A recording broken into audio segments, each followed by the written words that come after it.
I'm Joe Alcock and this is my AS evaluation for my media portfolio. I chose the print brief and my portfolio is based around the genre indie rock because during my primary and secondary research I discovered that there was a place in the market for my magazine of this genre for young people because indie rock is a very popular genre with this group. By using both secondary research and creating a survey monkey for my primary research, I was able to get a better feel for my audience in terms of their demographic. My general findings were that my primary target audience would be white British males and females aged between 16 and 25 years of age from C1/E households of any sexual orientation. I also found out that my secondary target audience would be people from higher social grades, people older or younger than my primary target audience, which could include parents looking for a magazine to buy their teenagers and people from different ethnicities. Throughout my planning and production, I worked hard to represent this group successfully and correctly. I feel that one of the main theories that links to how I try to represent my audience comes from the work and words of Dick Hebdige, who in 1988 stated that young people are represented as mixed metaphors in the media. Youth is fun and youth as troublemaker. I feel that one aspect of my work that supports this particularly well, as one of my images that I took, which is featured in the double-page spread, show two young male adults with both of them showing different facial expressions. The model on the left is looking very sinister and menacing, almost as if he has broken some rules and he likes it. The other model, on the other hand, is smiling and looking happy. This shows that he is enjoying himself as a youth and is under no stress and not worrying. I feel that showing fun and a rebellious side to youth culture was vital to my magazine, as it represents, attracts and excites my audience, as well as supporting the results I've discovered. Through my primary and secondary research concerning conventions. In the creative process, in 1989, Graham Wallace created a model about the creative process, which I feel I have followed throughout the process of completing my foundation portfolio.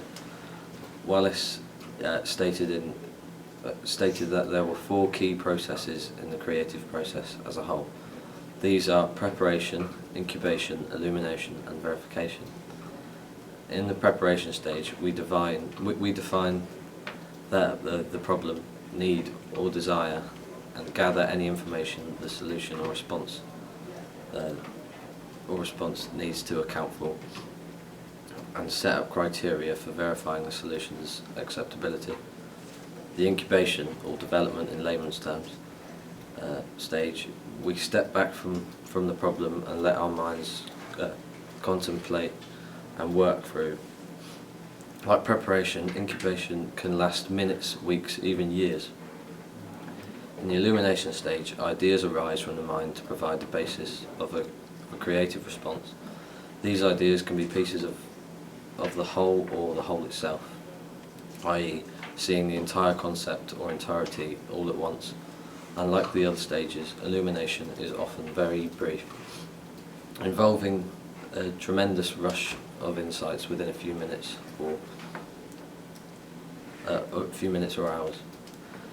In the final stages of verification, one carries out activities to demonstrate whether or not what emerged in the illumination satisfies the need and the criteria defined in the preparation stage. Before starting my own illumination period, I prepared thoroughly through researching existing indie rock genre front covers to determine how I should follow media language conventions to represent, address and attract my target audience. I mainly based my magazine on the styles used in Kerrang magazine, as well as taking other inspiration from NME and Q magazines. This prompted the incubation period and led to a successful illumination period, whereby I create a professional-looking front cover, content and double-page spread that drew creatively from existing conventions. I feel that my masthead follows common conventions as it features black writing on a red background.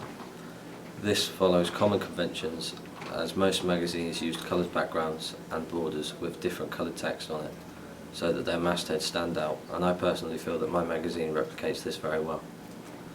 The name I gave my magazine also follows common conventions, because it's called iVibes, which fits in with other magazines in this genre, because iVibes stands for Indie Vibes, which is one of the main genres of music my magazine is focused on.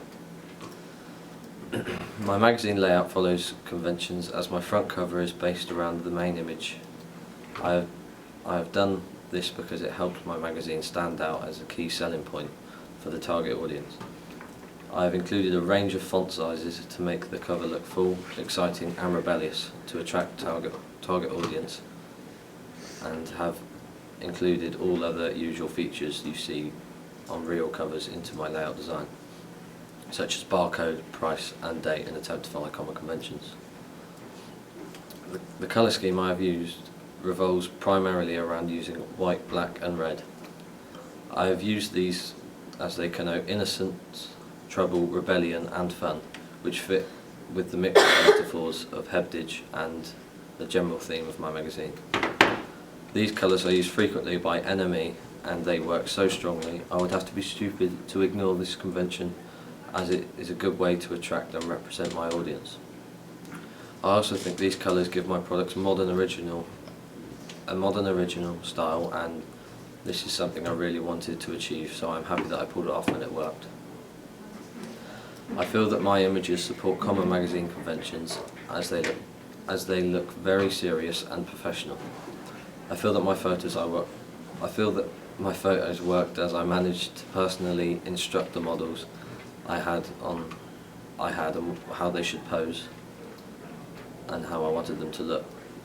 This was a huge advantage, because I could make the images look how I wanted them and not have to work and change some images that I didn't want. I'm really pleased this shot came out, as I think it represents my target audience perfectly. I researched the fonts used in Q and NME before deciding on my own fonts.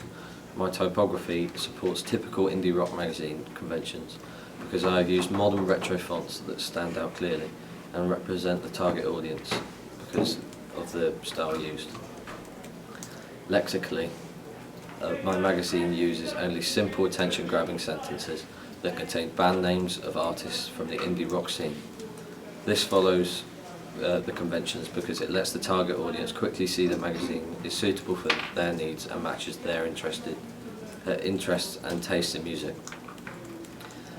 The informal word choices also reassures that the target audience that this magazine will be entertaining as well as informative, which is what, according to Bloomer and Katz and my own research, my target audience are looking for in this magazine.